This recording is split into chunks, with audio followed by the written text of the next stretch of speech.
Ya, terima kasih. Selamat siang, santri-santri MTS NUTBS khususnya yang kelas 9. Untuk siang kali ini, kita dalam masa pandemi COVID-19 ini mudah-mudahan masih diberikan kesehatan sehingga masih bisa mengikuti pembelajaran yang walaupun jarak jauh ini. Untuk SKI, kemarin itu kita disampaikan oleh Bapak Yusron Haryadi. Jadi SKI kelas 9 ini perlu kalian tahu ada 3 guru. Satu senior kita adalah guru kita adalah Bapak Haji Abdul Fatah, kemudian Bapak Yusron Haryadi dan saya. Nah, untuk daring ke-6 ini karena ada rolling guru sehingga untuk materi daring yang ke-6 yang ke SKI ini adalah saya yang akan menyampaikan. Baik, sebelumnya untuk SKI kemarin dari mulai awal daring kita sudah membahas sampai pada materi tentang sejarah kerajaan Islam di Indonesia. Nah, kita di SKI kelas 9 ini itu saya kira materi yang tidak terlalu sulit karena hanya membahas tentang sejauh mana perkembangan Islam yang ada di Nusantara. Jadi materi kelas 9 yang SKI ini saya kira lebih mudah daripada materi kelas 8. Karena materi SKI ini ada yang mengatakan sulit Pak belajar tentang sejarah.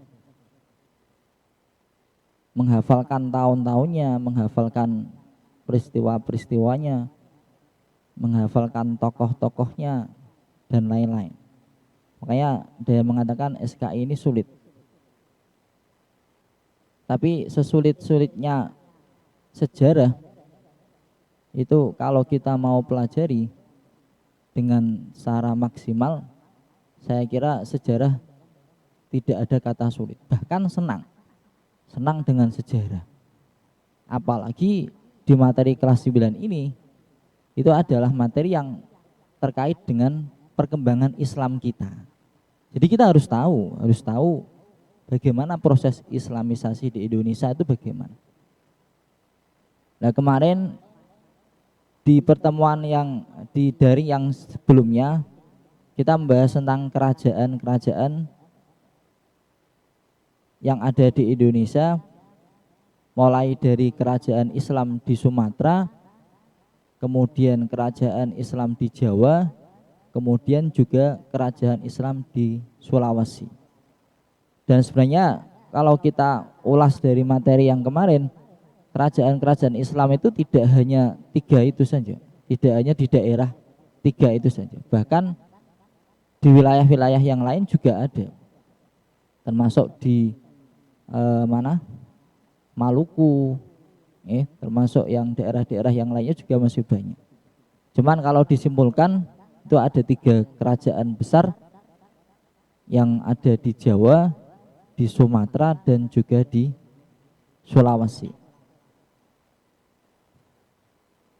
Nah, kemudian terkait kerajaan-kerajaan itu kemarin selesai yang disampaikan oleh Bapak Yusron Haryadi. Kita lanjut di bab ketiga. Nanti kalau mungkin di bab kerajaan ini karena banyaknya materi sejarah bab 2 ini, mungkin nanti bisa dibaca kembali, diulang-ulang sehingga materi bab 2 ini bisa kalian kuasai. Ya. Jadi kita masuk bab ketiga tentang perkembangan pesantren dan perannya dalam dakwah Islam di Indonesia. Jadi mengapa kita membahas tentang perkembangan pesantren dan perannya dalam dakwah Islam di Indonesia ini berawal dari adanya Islam masuk Indonesia itu melalui beberapa saluran-saluran. Salah satunya adalah melalui saluran pendidikan. Nah, pendidikan di Indonesia itu yang sifatnya Islam, yang tokoh-tokohnya kita tahu adalah para ulama-ulama, para wali songo, kemudian para dai, yang saat itu cara penyebarannya adalah dengan melalui mendirikan beberapa pondok-pondok dan juga pesantren. Jadi bab 3 ini berkaitan dengan bab ke-1. Bab ketiga ini berkaitan dengan bab ke-1. Jadi kalian masih ingat ada 6 saluran islamisasi, saluran bagaimana Islam masuk Indonesia. 1 melalui pendidikan, yaitu dengan cara ulama-ulama mendirikan beberapa pondok-pondok pesantren. Juga yang kedua adalah melalui perdagangan. Yang ketiga melalui perkawinan. 4 melalui tasawuf. 5 melalui kesenian. Dan 6 adalah melalui politik. Jadi bab 3 ini berkaitan dengan bab yang pertama. Kemudian ini saya tunjukkan sebelum membahas tentang materi pesantren, perkembangan pesantren dan perannya dalam dakwah Islam di Indonesia. Ini saya tunjukkan gambar. Jadi bisa kalian pahami, bisa kalian amati dan perhatikan beberapa gambar ini. Ada 3 gambar nanti. Gambar ini itu adalah bisa kalian lihat bentuk klasikal yang muncul dalam pondok ini itu memiliki peran penting yang kemudian menjadi suatu kontribusi perkembangan Islam yang ada di Indonesia. Walaupun dia klasik ya, seperti itu ya. Tapi ada beberapa peran penting yang muncul dalam pondok pesantren yang bersifat tradisional. Kemudian yang kedua, ada gambar lagi adalah ini. Ini adalah gambaran yang muncul dalam benak kalian adalah ngaji kepada seorang guru atau seorang pembimbing yang kita tahu berarti unsurnya pondok pesantren atau unsurnya pendidikan agama muncul itu tidak lepas dari 1 adalah seorang kiai, 2 adalah dari seorang santri. Jadi pondok pesantren tidak mungkin berada perkembangannya atau dalam proses pembelajarannya, dalam proses pendidikannya tanpa melalui murid, dan tidak bisa jalan lagi tanpa adanya seorang kiai. Jadi kalian bisa memahami seperti itu. Jadi kalian paling tidak dari gambar ini bisa mengidentifikasikan bagaimana kondisi pondok yang dulu muncul dan menganalisis bagaimana perkembangannya apa, dan nanti bisa kalian klasifikasikan, kelompok-kelompokkan. Oh, ini pondok yang klasik, ini pondok yang sudah modern, ini pondok yang masih mungkin berkaitan dengan antara klasik dengan tradisi dengan modern. Gambar yang ketiga adalah ini juga bentuk pondok, tapi pondok ini juga masih bersifat klasik juga, tapi masih klasik yang pertama, masih tradisional yang pertama. Jadi bangunannya masih menggunakan beberapa kayu pring-pring yang di depannya dan bersifat belum mewah belum mewah. Jadi bisa kalian pahami adanya sebuah akulturasi budaya yang muncul ketika zaman dahulu, yang kemudian dikaitkan dengan zaman-zaman yang sekarang. Maka kalau dalam bahasa kita di materi-materi yang ada, minimal ketika kalian melihat gambar ini muncul dalam benak kalian, yang pertama adalah kapan munculnya pondok pesantren, ya, atau yang kedua di mana pondok pesantren itu berkembang dan siapa pengasuhnya atau siapa yang mendirikan pondok itu, atau mungkin yang lain. Jadi kalau di dalam bahasa Indonesia ada 5W 1H.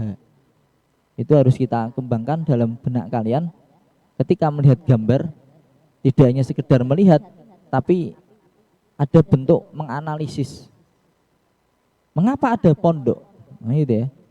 Jadi kalian harus tahu mengapa ada pondok. Nah, berarti ketika ada pertanyaan mengapa, nanti muncul ada alasan, ada fungsi.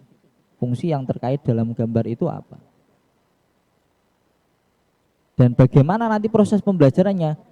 Macam-macam. Jadi tidak bisa kita lihat dari satu sisi. Ya. Jadi 3 gambar ini mengawali dari pembelajaran kita di SKI. Paling tidak kalian tahu dalam benak kalian nanti proses perkembangan pondok pesantren di Indonesia itu bagaimana. Ya, pondok pesantren di Indonesia itu bagaimana. Jadi sangat-sangat berperan penting di dalam kehidupan kita. Tanpa adanya pondok pesantren, kemungkinan bahkan sebagian besar Indonesia mungkin tidak akan bisa berkembang dalam keislaman kita tanpa melalui pondok pesantren itu. Gitu ya. Untuk nanti di materi pondok pesantren ini kita bahas ada 2 hal. Yang pertama adalah tentang sejarah dan pengertian. Oke, yang pertama adalah sejarah munculnya pesantren. Munculnya pesantren ini ada yang mengatakan pada abad ke-15 atau tahun 1596.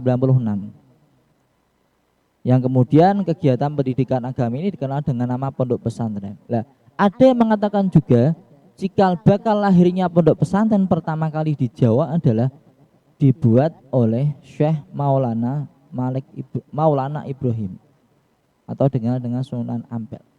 Ini yang ada banyak yang mengatakan tidak abad ke-15, Pak. Ada yang mengatakan abad ke-13. Ada yang mengatakan abad ke-14. Jadi yang namanya sejarah kita tidak bisa memastikan, seperti halnya di ilmu matematika. Nah, perkembangan adanya pondok pesantren kemudian dari Jawa Timur berkembang di beberapa wilayah-wilayah yang lain. Bahkan santri-santrinya tidak hanya di santri Jawa Timur, bahkan juga dari Goa dan juga Talo dan juga di Sulawesi itu juga. Sampai kemudian abad ke-19. Ini ada seorang tokoh Kiai Hasan Besari yang mengasuh pesantren di Tegasari, Ponorogo, Jawa Timur. Ini juga mendirikan pondok. Kemudian muncul kiai ulama besar juga, yaitu Kiai Khalil dari Bangkalan, Madura. Termasuk Mbah Kiai Hasyim Asy'ari, ini juga mendirikan pondok. Jadi perkembangan pondok pertama kali, sejarah pertama kali adalah ada yang mengatakan sekitar abad ke-15 muncul sebuah pondok. Kemudian yang kedua ada yang mengatakan abad ke-13, ada juga yang mengatakan abad ke-14. Nah, pada awalnya bentuk pengajaran pesantren adalah bersifat halakoh. Mungkin bisa dicatat, halakoh itu apa? Halakoh itu adalah lesehan di mana kiai duduk berada di tengah-tengah para santri dengan membaca kitab dan santri menyimaknya. Jadi aslinya pendidikan kita itu seperti itu. Tapi sekarang berkembang karena adanya internet sehingga kiai bisa dari jarak jauh ya mengajarnya. Ada Kiai Faisal, Kiai Hakim dan lain-lain. Itu kiai-kiai semua itu. Nah, ini ada beberapa wacana Di dalam usaha dakwah Islam yang kita tahu adalah dari Wali Songo, mengembangkan pondok-pondok pesantren itu dulunya adalah melalui pengembangan model dukuh yang semula merupakan lembaga pendidikan Hindu-Buddha, serta padepokan yang merupakan lembaga pendidikan kapitayan atau tempat bermukimnya para cantrik yang diformat sesuai ajaran Islam menjadi lembaga pondok pesantren.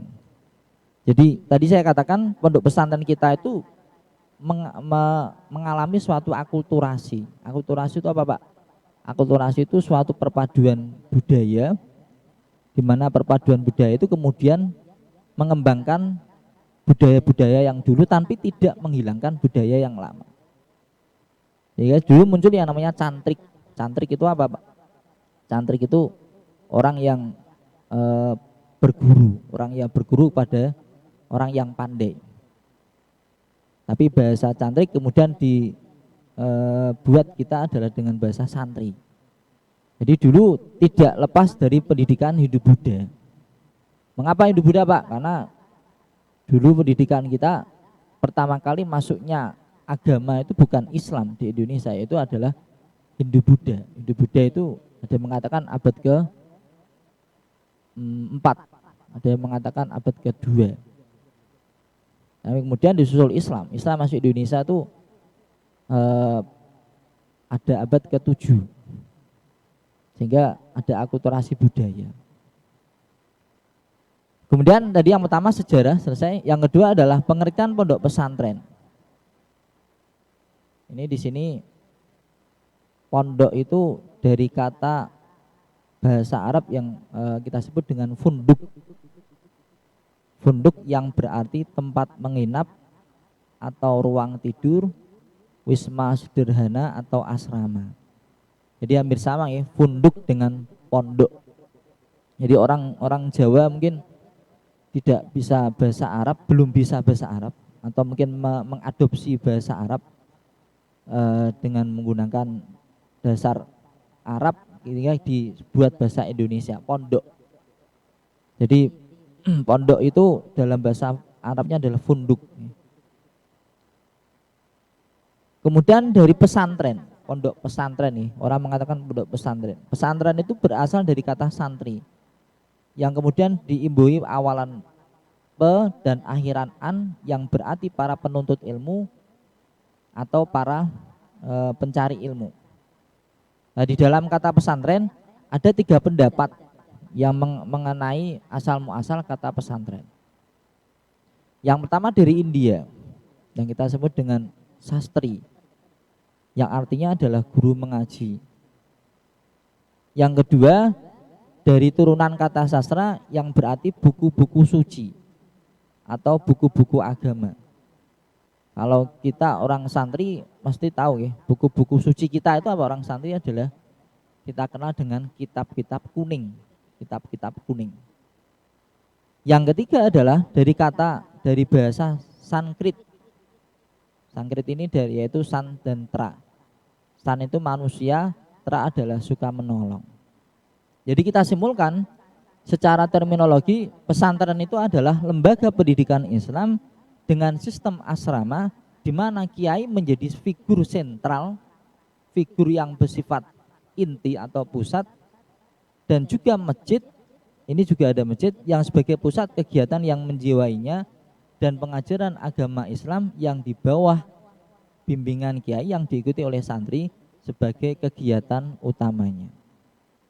Jadi sifatnya kompleks. Tapi dalam kondisi pesantren itu tidak bisa kita kaitkan dengan wilayah yang lain, karena dia bersifat terpisah. Kalau santri kok dia berkaitan dengan santri dengan wilayah yang lain, ya jadi dia mungkin pondoknya bersifat bebas. Lokasinya harus bersifat terpisah dari kehidupan sekitarnya. Kemudian dalam peraturan Menteri Agama RI, ini ada pengertian pesantren juga, adalah lembaga keagamaan Islam yang berbasis masyarakat, baik sebagai satuan pendidikan atau sebagai wadah penyelenggara pendidikan. Jadi bisa kalian pahami lembaga pendidikan keagamaan yang di dalamnya ada satuan pendidikan untuk pengajaran para santri. Dan di dalam pesantren bisa kita lihat dari dua segi, satu dari segi fisik yaitu bangunan-bangunannya dan juga sarana-sarana prasarananya, dan juga dari pengertian kultural. Kultural itu apa Pak? Kultural itu mencakup dari unsur intrinsik yang di dalamnya. Contoh adalah kepatuhan santri kepada kiai. Sikapnya, sikap ikhlasnya santri terhadap kiai. Tawaduknya santri terhadap kiai. Serta pewarisan tradisi keagamaan secara turun-menurun. Artinya turun-menurun biasanya seorang kiai kadang nanti ketika beliau sudah meninggal, nanti kemudian dilanjutkan oleh putranya. Sehingga kadang putranya dari seorang kiai itu kadang dipanggil Gus, panggil Gus, yang artinya adalah bagus. Sehingga ini bentuk tafaul kita, bentuk harapan kita agar kita sebagai santri yang kemudian memanggil Gus terhadap putranya seorang kiai, kita menjadi seperti halnya kiai kita itu, sehingga kita manggil dengan Gus, yang artinya adalah bagus. Ini secara kultural. Jadi ada dua segi ya. Yang pertama adalah dari segi fisik, yang kedua adalah dari segi kultural. Kemudian dalam institusi pendidikan, jadi terkait dengan kementerian, terkait dengan institusi pendidikan, pesantren diharapkan mampu menjadi penyeimbang ataupun alternatif bagi institusi pendidikan formal. Artinya keterpaduan antara ilmu pengetahuan dan teknologi dan iman dan takwa. Mungkin ini nanti untuk materi yang lain akan kita bahas di daring yang akan datang. Jadi hari ini kita membahas tentang sejarah dan pengertian pesantren. Mungkin itu Pak Faisal. Terima kasih. Demikian tadi adalah pemaparan materi SKI, Sejarah Kebudayaan Islam, yang disampaikan oleh Bapak Muhammad Syiril Wafa. Semoga apa yang beliau sampaikan dapat diterima yang diterima dengan baik dan kalian dapat memahaminya. Walaupun banyak ceritanya tadi, semoga tidak ngantuk nih Yai.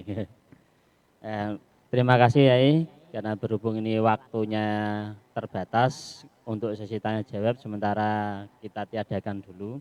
Kita langsung lanjut untuk materi yang kedua, yaitu pelajaran PKN yang nanti akan disampaikan oleh beliau Dr. Andes Hamzah. Alhamdulillah di sini juga sudah hadir.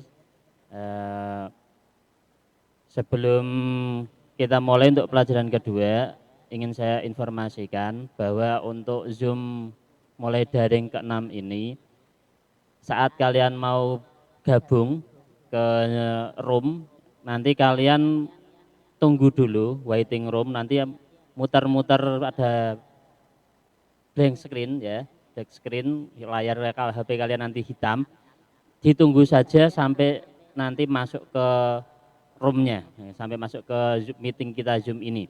Kenapa? Karena nanti untuk settingan yang terbaru dari Zoom mengharuskan untuk peserta yang join atau yang gabung harus disetujui oleh admin. Jadi nanti ditunggu sampai disetujui, nanti otomatis masuk. Jangan dikira nanti wah error atau sinyalnya hilang jadi black screen, layarnya hitam.